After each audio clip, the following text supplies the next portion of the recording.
Oh, he's got a message from the TSA.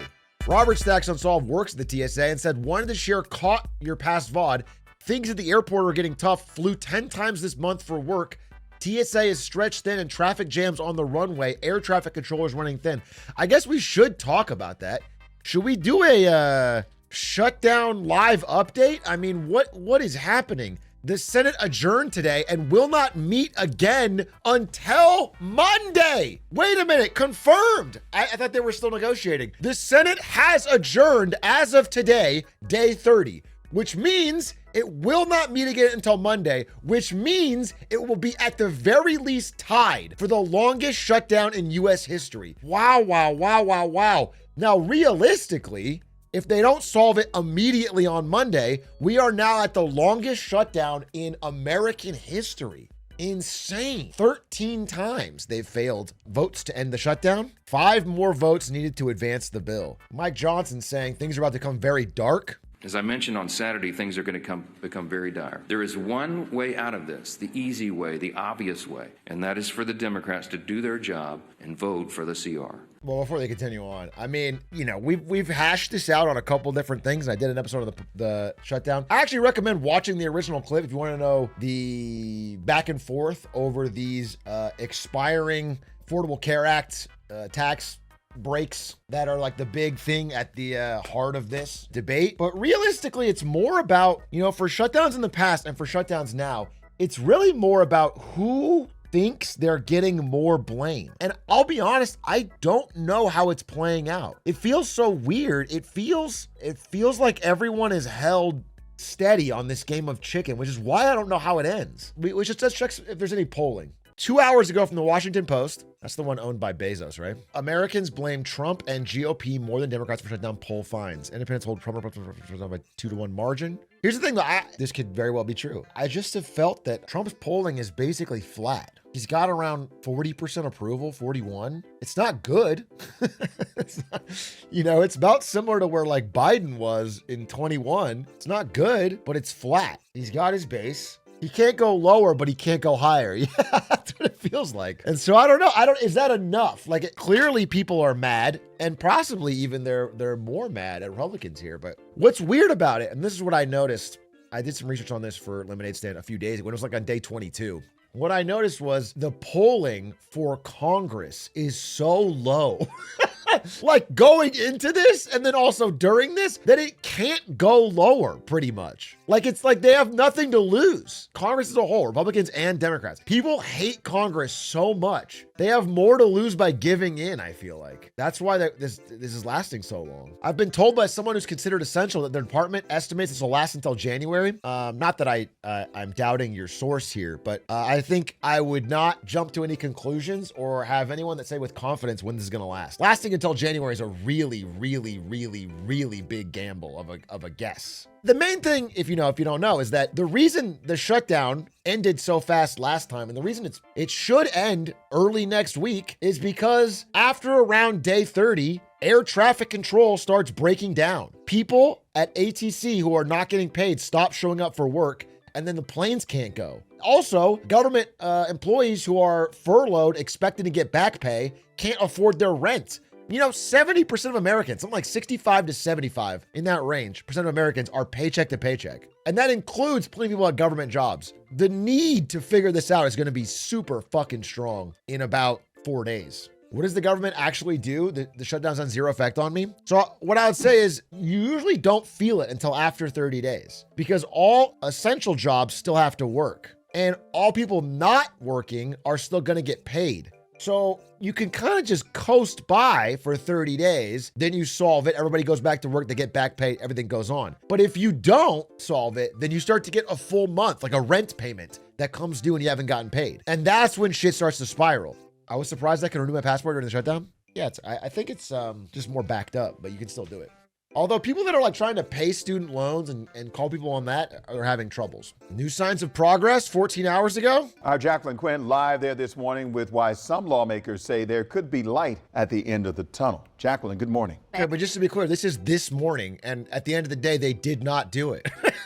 So, Unless she's like, they're planning over the next, by Monday. And now, as these deadlines loom for military pay, and we're faced with an upcoming freeze on SNAP food assistance, which helps 42 million Americans. We talked about this in the podcast, but the number of people on SNAP is shocking. I thought it was 15 million. It's 42 million. That's, over a tenth of America. That's such a massive number of people that will not have SNAP food assistance. It's insane. And so definitely didn't solve today, going towards Monday. I can't imagine they get it solved day one on Monday. I assume they're working through the weekend. Trump just posted about this 10 minutes ago. Let's see. We got a Truth Social. I mean, it has to be the truth. Oh my God. He wrote a ChatGPT paragraph, dude. Wait, this is crazy. I just got back from Asia, where I met the leaders of many countries, including China, Japan, South Korea, Malaysia, Australia, Canada, New Zealand, Singapore, Thailand, Cambodia, Vietnam, and others. It was a great honor to meet them, but more particularly to see that America is respected again. Respected like never before!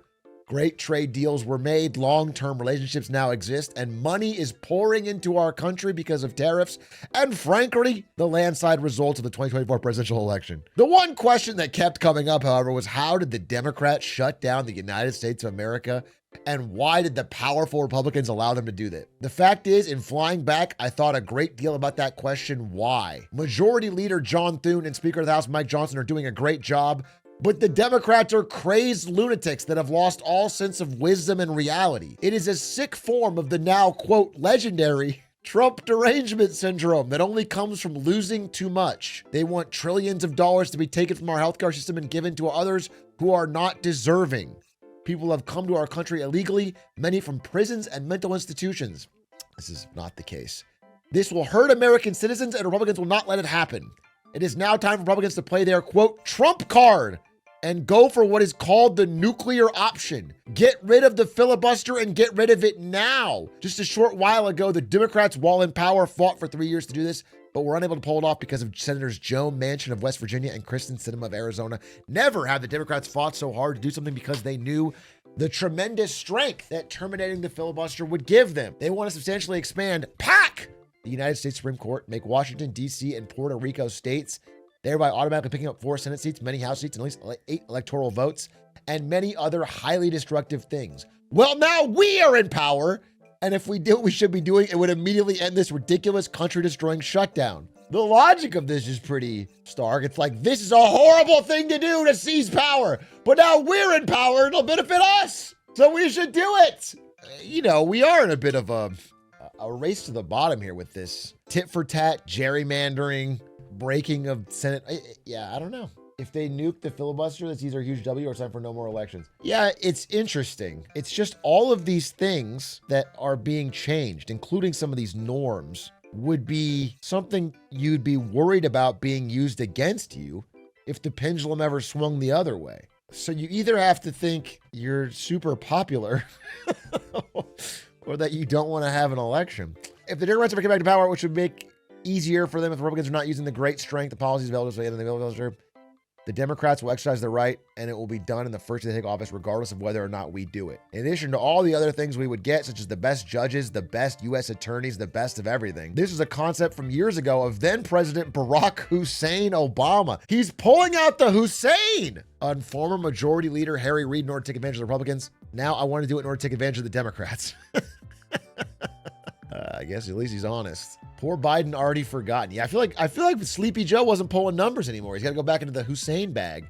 Now, I guess what I'll say is, my general thought is this, is that because most people don't follow any of this shit, you probably can convince them one way or another based on what source they hear it from. But because most people aren't following day to day, I think they just get mad at the party in power when shit's chaotic. That's my honest assessment. Maybe at the beginning of it, they're like picking a side, but as it goes on, I think they just get mad at who's in power because it's like, that's my assumption. I think that's how most people think. Seems to be the trend across the world. Hey, particularly the Netherlands had an election today. The damn Dutch and their populist right-wing MAGA type party lost. But that was because they already had power and they didn't do a great job. It's flipped toward the centrist. So yeah, I think it holds with the theory. It's more of like people, if they don't see change, if they don't think it's getting better, will flip right back. Geert Wilders once appeared at a Twinks for Trump rally in Ohio. I have to fact check this. You understand that. I can't just have a chat person come in and tell me that Geert Wilders appeared at a Twinks for Trump rally and take you as your word. I don't think this is true, brother. Wait a minute. No way. This is real? This is Geert Wilders at a Twinks for Trump rally. But is it real? How am I supposed to fucking know in 2025, bro? I can't possibly believe this is real. Holy fuck! Wait! It actually is real. This is 2016. Wait a minute. July 19th, 2016. Maybe it wasn't called Twinks for Trump. I don't know, but that's wild. And they didn't elect him? I guess they did elect him after that. He should have stuck with it. He lost the election yesterday, but it's probably because he didn't stick with it. What is a twink? If you looked it up in the dictionary, it's just a photo. So I don't know. I don't know the definition of it. I looked it up and that's what I saw. Yeah, anyway, the shutdown is well and truly crazy. I had a couple people in the community who work as air traffic controllers who reached out, and they both said it's insane. They said specifically, first of all, there's people like trying to take Uber driving jobs as a second job while also working air traffic control. There's this huge backstop between people at the Air Traffic Control Academy who can't get started at the job because of the shutdown, and they just train for this and don't have an income. So it's crazy. I mean, I'm a little worried about flying during all this. We're now coming up on 30 plus days. Air traffic controllers are working insane hours. They're understaffed. LAX is shut down a couple times now because they didn't have enough. Americans are generally worried about shuttered government agencies. 3/4 of US adults say they are very concerned about the shutdown, including 62% of those who say they're conservative. It's funny because this is how concerned people were at the start of the shutdown, and this is how concerned they are now. And it's funny because that's like America, right? We've had so many shutdowns, or it's always threatened. It starts and stops really early. Nobody cares at the beginning because they don't think it's going to be real. But this is clearly tied with the realest one we've ever seen, likely going to be the longest one we've ever seen. Rich people still vibing? Rich people are still vibing. Story of America, rich people are vibing. I will say this. The gridlock in America is not unique to America. There are a lot of countries in some form of gridlock right now between very differing parties that have vastly different opinions on budget and what to do. The unique thing about America is that we have this shutdown. You know, France, for example, cannot pass a budget. They can't have a prime minister last more than a fucking day lately. But in France, the way the law is written is if they can't pass a budget, it defaults to the last budget and just everyone gets paid out and it keeps going. The government never stops working. So if you never figure it out, it just keeps going. America doesn't have that. If we can't do it, it literally people stop getting paid. And do all these countries have massive debt? Yes, honestly. It's probably the cause of the gridlock in some way. You think Americans stop working? Most work-addicted people I know. I mean, I'm talking about people at the government whose jobs were furloughed. So yes. The military during the Civil War was promising money they didn't have budget for, thinking that Congress would be morally forced to pay. So then they passed an act to prevent government agencies from doing that. Then in the 80s, an AG released an opinion any government agency spending any money at all was in violation of that act. That's when the first shutdown happened. Interesting. Very low debt GDP is bad because it always means you're heavily underinvesting. We've had that issue in Germany for a long time. I disagree with this so hard. I think this is horseshit, bro. There are many countries that had balanced budgets that invested heavily in infrastructure and theirself. Countries that say they can't do it without borrowing money are wasting money elsewhere. All the fucking money in Germany is going to something really stupid, like fucking farm subsidies. It's going to something. It's going to something very stupid. They could have a balanced budget and invest in infrastructure, but they are wasting it on something stupid, and they're saying that only way we can do it is by fucking borrowing. It's like me saying it's impossible to take out credit card debt when in reality I have Uber Eats Qdoba 7 times this month. Yeah, dude, it's like that fucking, the tweet about the budget with the candles. It's like this shit, dude. That's what it feels like. The biggest infrastructure boom in American history, for example, is when we still had a balanced budget. massive growth, massive GDP growth, balanced budget, bridges built, roads built, highways built, infrastructure built. It's not impossible to do. Some middleman somewhere is sucking the fuck, not in a good way, sucking the soul out of out of the budget, bro.